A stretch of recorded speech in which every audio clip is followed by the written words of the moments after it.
a very warm welcome to the beginning of the first season of Icons of the UAE. I'm Shruti, your host for the season. While the world watches, we intend to inspire you with some fascinating business stories of our today's times. It gives me immense pleasure to welcome the first guest of the show today, Mr. Yogesh Mehta.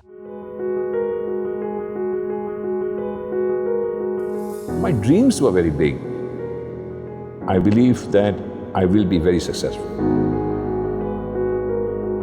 I had the ignorance of youth, I had the energy of youth, but I had this one thing, I had ambition. I have seen those very dark days of failure despite my best efforts to come out successful.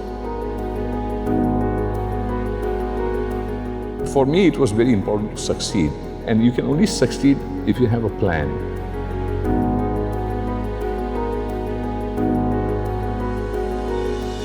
Even to come to Dubai with no money and just on a hope and a prayer that I'll come here and I'll make it happen. So the belief, the optimism is very important.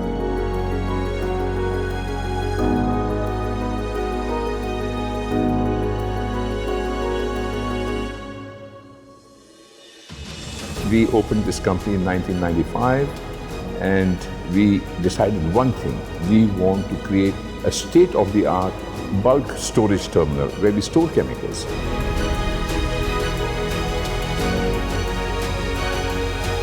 And we grew this company steadily, step by step, and made it what it is today.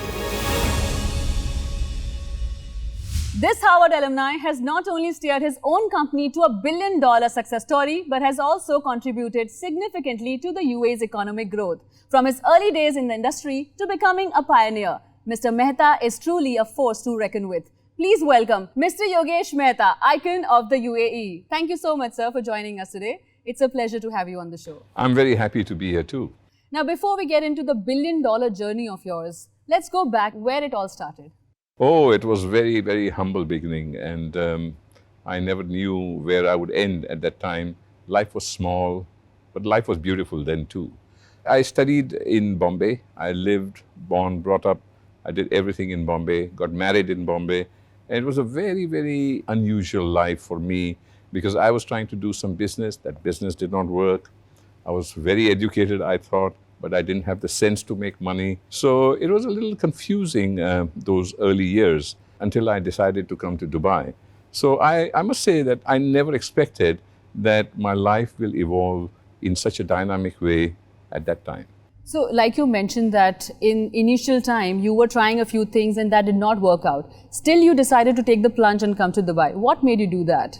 वो कहते हैं ना कि मरता क्या करता. So there was a time in my life that I was penniless and I had played every trick in the book, doing small business in Bombay, in India, and it was very difficult times. I had failed, and I feel that I was failing every time I made an attempt to make money or to do business. My friend came from Dubai at that time and he said, "What has happened? You're such an educated man, you have a family." I had a son by this time and I had absolutely no money.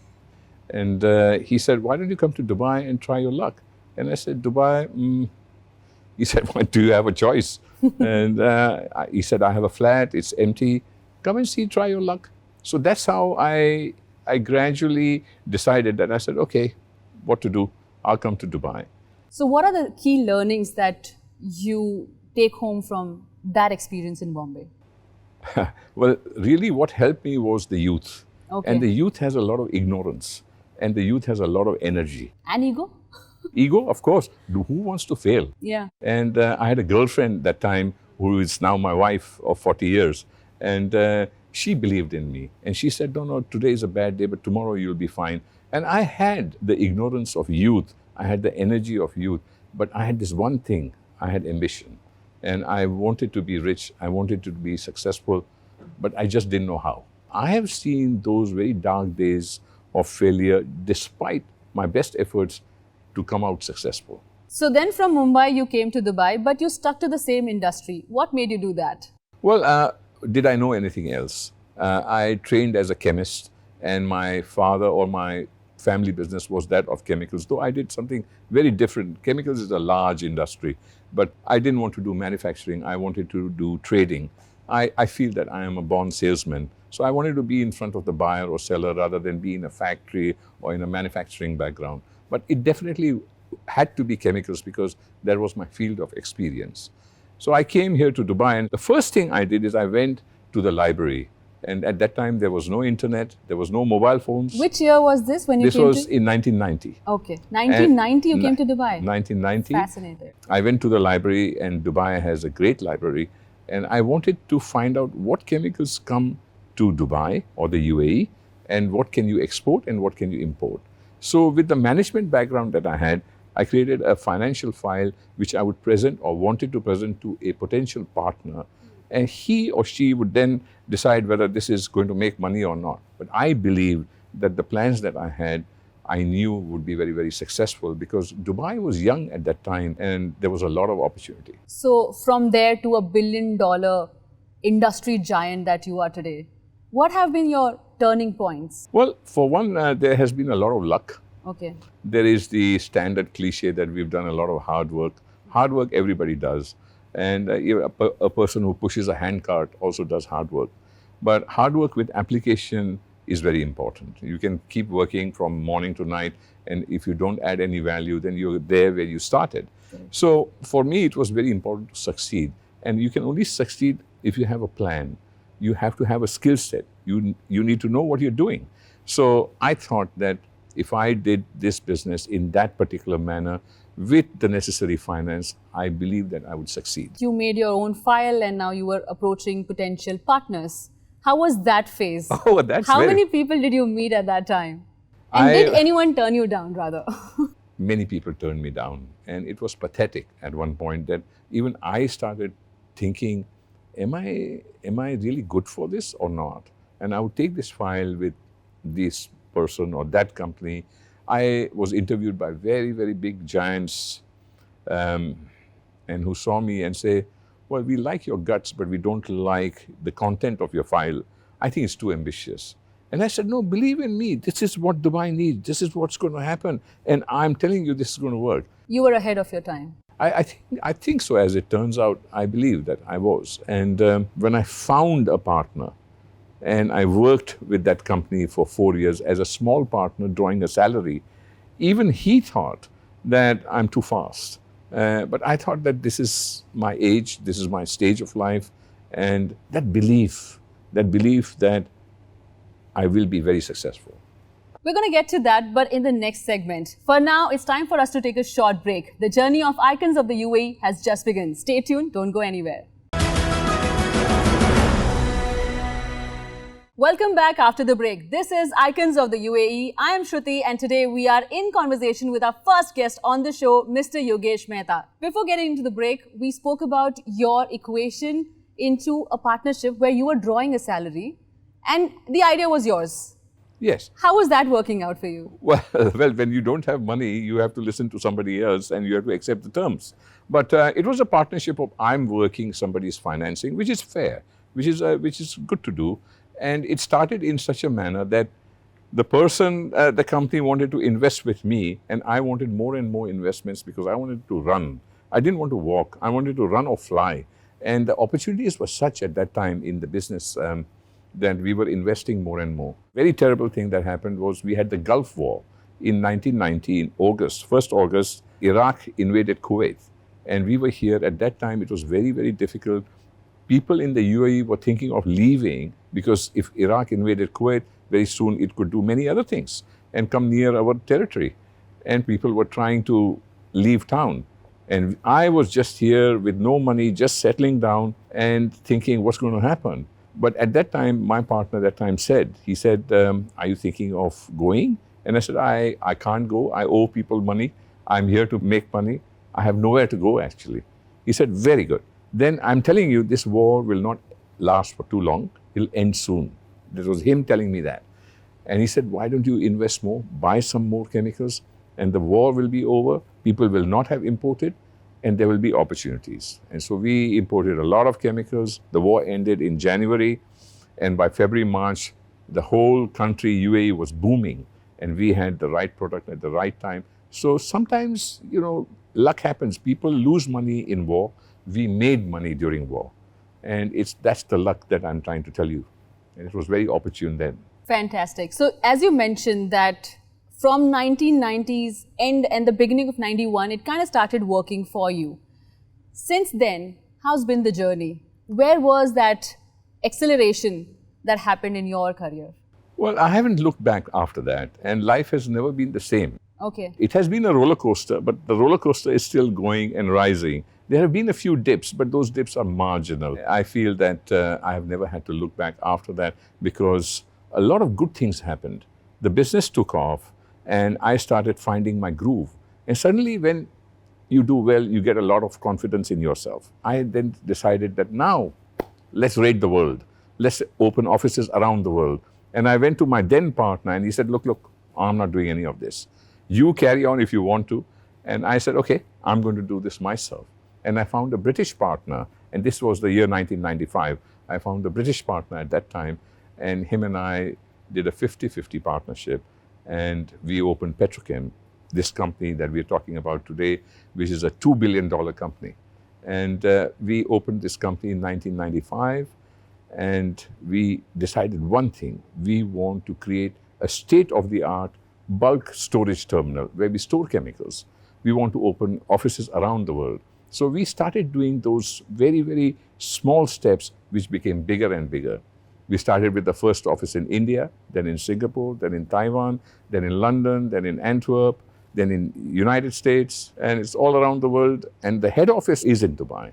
And we grew this company steadily, step by step, and made it what it is today. Fantastic. In the meantime, how was your equation with the partner? Because, you have tiffs, sometimes ups, sometimes downs, when you're working with another human who's got 50% say. How are you working with that? So I got lucky because I found a partner who is almost like a brother to me. We understood each other very well. We had the same tastes. We loved traveling, we loved selling chemicals, we loved the good life, we loved the good food, and we are the same age. But 4 years ago, we decided that we should now part ways because his children were not into the business and my son was very much into the business. And we decided that let's slice this pie so that in future we don't have difficulties. So it was a happy parting. It was a mutually agreed parting. And he took over Europe and I took over the rest of the world. And today we are still brothers, we are still partners in the good part of life, but not in business. Okay. Expanding, scaling any business from vision to putting it to, practical world. There are quite a few hits that you could have. Anything that you would like to mention? Business has been very difficult. If you don't understand it, it can become very difficult. You're lending money, because when you sell product, you're lending money to somebody in some country. We were dealing in very dynamic countries like Yemen, like Iran, countries like Syria. And we had a dangerous time because it was politically, there was a lot of upheavals. And business from the Middle East is in these parts of the world which are still developing. So whilst we took the risk and reward path, there were so many risks that we have encountered. We believe that risks are part of our business. And they say nothing ventured, nothing gained. And we believe in that philosophy. Any role models on the way, if you've had any? Oh yes, I have had several, right from my childhood. And my cousin brother, who's 5 years older than me, I learned at first to rob his jeans. And then I learned how to appreciate life. He is an electronic engineer. I learned how to be ambitious, and he is such a charming man. And I learned all the good things of life from him when I was younger. And I always thought that I want to be as clever as he is. So apart from the belief, how has your wife contributed in your success? See, if she allowed me to travel guilt-free, that's a big thing. If she looked after our son, Rohan, that's a big thing because that took away a lot of pressure from me.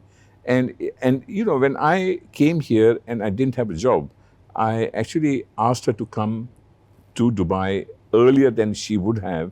And I said, you work, because she had teachers, she had the Montessori teachers training certificate. So I said, you work, I'll keep the baby. And because I don't want to work for anybody. I never wanted to work as an employee. I wanted to do my own business.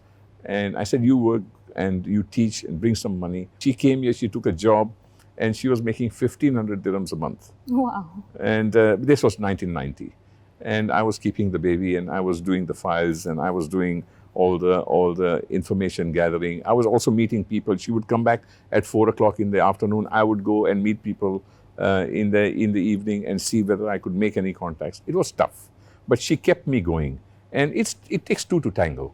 And if you are a good couple, good married couple together, well, one, you keep the marriage, and two, you probably make a life out of it. So kind of safe to say that she was the backbone of your dream that you always had. My ego doesn't allow me, but yes, this is true. A partner in the office who understands and resonates with your vision, a partner at home who understands and resonates with your vision, it's very difficult and hard to come by. True. You indeed are very lucky, Mr. Mehta. That is true. Yes, I must count my blessings. Conversations are flowing, we're having fun. This is Icons of the UAE, but it's time for a short break. You're with us on Icons of the UAE. I'm Shruti, and with me today is Mr. Yogesh Mehta. Now we're going to dig deeper and get to know you on a personal level. Oh my God. First question, how do you unwind? As I'm growing older, I'm learning to unwind, but otherwise life has been a very, very tight roller coaster and very difficult to unwind. But as I have aged and mellowed and matured with the age, I've found ways to unwind. And you can only unwind when you are a little relaxed and you feel that you've done enough. So I have now found new hobbies, and I play golf. I play some serious golf. Okay. And I collect music, I listen to music. And the other thing that has happened at my age is I'm gymming and I'm working out and I'm doing lots of yoga and exercises. So we travel, my family and I, we travel a lot. And now for pleasure rather than for work. And we just chill, go hiking, eat the good food, and just relax, as it were. Like you said, for work you've traveled, now you travel for leisure, but you come back to Dubai. How's been this country for you? So we have a family chat, and we all have a rule that I'm flying out, I'm on a plane to Paris, let's say, or I'm coming back. So I say I'm boarded the flight to Dubai. And then when we land here, so I always say, landed in paradise. And this is serious. And Dubai is paradise. And we are very comfortable with being here. Any piece of wisdom that you'd like to pass on to the young Turks who are coming to the UAE now and trying to make a mark? Times have changed. And we are now in the time of artificial intelligence. We are time of 3D technology. It's not easy. And it will not be easy for anybody who comes here. We need a certain level of education, a skill set, and lots of patience. You will not succeed immediately. Cost of living is very high, and there's a lot of competition. So those are the odds, but the will, the passion, the ambition, and the skill set will help. How do you delegate? Is there anybody who takes care of your work in your absence? Is there anybody you trust? How does it work? Oh yes, I have a variety of people. I have a team of people who are very, very hard taskmasters themselves, who are leaders in themselves. They are engineers, they are sales engineers. My CFO is a wonderful man. We have our shipping director who's huge. And the biggest one is our group commercial director who looks after sales and purchases of the company. I couldn't be anything without this team. And lastly, my son, who has now taken over since the last 10 years, and he provides a lot of inputs and a lot of young energy into the company. So I'm not alone anymore. Talking about young energy, AI, new technology, that's become a part of every industry. Is there anything that Petrochem is doing for that? Oh yes, we are investing. We have invested a few $1 million into AI. Okay. And it's not because it's fashionable to do so. It is the way of the future. If we don't invest in AI or the future of the internet, the IoT of things, so Internet of Things, as they say, we have to be ahead of the time. We have to be ahead of the curve. We have to gather intelligence. We have to gather history. We have to relate to the history. All this comes from being clever and one step ahead in AI. So now we're going to get into some rapid fire questions for you. One book that has left a lasting impression on you. I learned things from Fyodor Dostoevsky that has taught me how to be humble in life. Your go-to comfort food? Khichdi and shak, which is called vegetables and khichdi. This is an interesting question. If you could travel back in time to any era, where would you go and why? I would go to my teenage years. Okay. They were romantic, they were energetic, they were also foolish. So I like my teenage years. What's the wallpaper on your phone? Oh, my wallpaper has my son and my daughter-in-law and my 3 grandchildren. And behind that lurking is my lovely wife. And that's my wallpaper. Okay, lastly, what is that one daily habit that you think sets you apart? It is about waking up and thinking about the day forward and planning for that day. So I have 2 cups of tea in the morning, and it's not about having the cup of tea. It is about programming myself into how I'm going to lead the day. So it brings time management, but it also brings planning. If I'm going to a meeting, I need to be prepared. So there's a lot of preparedness if I sit and plan my day. I like to do that. Fantastic. Any social causes that you support these days? Well, we are building a temple in Abu Dhabi, and I am the vice chairman of that temple. We are building a huge temple. It's going to be the most iconic temple. I'm also a trustee there. So that is a social cause that I'm very close to, that social cause. I'm very happy to do that. Any advice you'd like to give to young entrepreneurs who are up and coming? Well, the first thing these entrepreneurs need, or anybody who's a startup, they need patience. Rome was not built in a day, and you must expect failures in your path. But the good trick that the young people should do is to follow a successful pattern and improvise on it. Be patient. You will fail, but you will then rise, and you will walk, you will run, you will fly. A lot of easiness will come from the UAE itself. The country is a great catalyst for young people because you have a great platform. You can open a company very quickly. The city and the country are very, very tolerant. The more important thing, there are a lot of opportunities here. You could have a cafeteria, or you could have a restaurant, or you could have a startup. And more people are now concentrating on future growth. There's growth around the region here also, not only in the UAE, but the entire Middle East is booming. But the UAE has the best platform for that growth. So if you are in UAE already, you've done half the job you have won, and there is more opportunities for you here than anywhere else. So with that, we have come to the end of the first episode of Icons of the UAE, which was fueled by Mr. Mehta's incredible journey. Of course, we have learned today that we have to keep refining our dreams. Next episode, we're going to meet another icon with another inspiring story. Until next time, this is me, Shruti, signing off. You stay inspired and stay iconic.